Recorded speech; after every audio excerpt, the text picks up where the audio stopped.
സംഘപരിവാർ ദേശീയതയ്ക്കൊപ്പം നിൽക്കാത്തതുകൊണ്ടാണ് തന്റെ നോവലിനെയും എഴുത്തിനെയും ഭരണകൂടം പേടിക്കുന്നതെന്ന് novelist Kamal C Chavara. ജനാധിപത്യ രാജ്യത്ത് ദേശീയത വിമർശനത്തിന് അതീതമല്ല. ആവിഷ്കാര സ്വാതന്ത്ര്യത്തെക്കുറിച്ച് വാചാലമാകുന്ന ഇടതുപക്ഷം ഭരിക്കുന്ന കേരളത്തിൽ ഒരു നോവൽ എഴുതിയതിന്റെ പേരിൽ രാജ്യദ്രോഹത്തിന് കേസെടുക്കുന്നത് ഭയാനകമാണെന്നും കമൽ സി ചവറ ന്യൂസ് 18നോട് പറഞ്ഞു. തങ്ങൾ പറയുന്നതാണ് ദേശീയതയെന്നാണ് സംഘപരിവാർ നിലപാട്.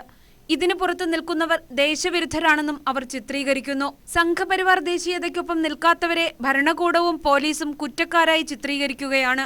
ശ്മശാനങ്ങളുടെ പുസ്തകം എന്ന നോവലിന്റെ പേരിൽ തനിക്കെതിരെ രാജ്യദ്രോഹ കുറ്റം ചുമത്തി കേസെടുത്തത് ഇതിന്റെ ഭാഗമാണെന്ന് നോവലിസ്റ്റ് കമാൽ സി പറഞ്ഞു.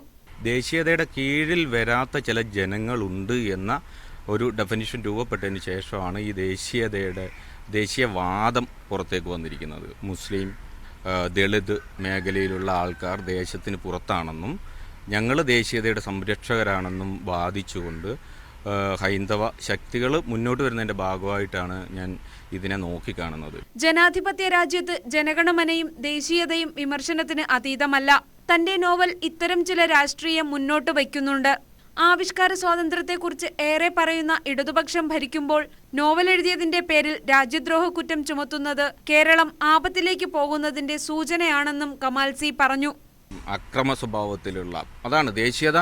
ഒരു ദേശബോധമല്ല, ഒരു ആക്രമണമാണ്, ഒരു ജനതയ്ക്ക് നേരെയുള്ള ആയുധമാണ് എന്നുള്ള ഒരു സത്യമാണ് നമ്മൾ തിരിച്ചറിയണം.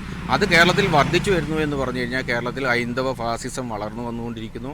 കേരളം അവരുടെ കയ്യിലേക്ക് പോയിക്കൊണ്ടിരിക്കുന്നു. അല്ലെങ്കിൽ കേരളത്തിൽ നിലനിൽക്കുന്ന ഇടതുപക്ഷം പോലും ഹൈന്ദവ ഫാസിസ്റ്റുകൾക്ക് വിധേയമായിട്ടുള്ള ഇടതുപക്ഷമാണെന്നുള്ളതാണ്. നോവലിലും ഫേസ്ബുക്ക് കുറിപ്പിലും ദേശീയ ഗാനത്തെ അപമാനിച്ചുവെന്ന് കാണിച്ചാണ് കൊല്ലം കരുനാഗപ്പള്ളി പോലീസ് കമാൽ സിക്കെതിരെ രാജ്യദ്രോഹ കുറ്റം ചുമത്തി കേസെടുത്തത്. ന്യൂസ് 18 കോഴിക്കോട്.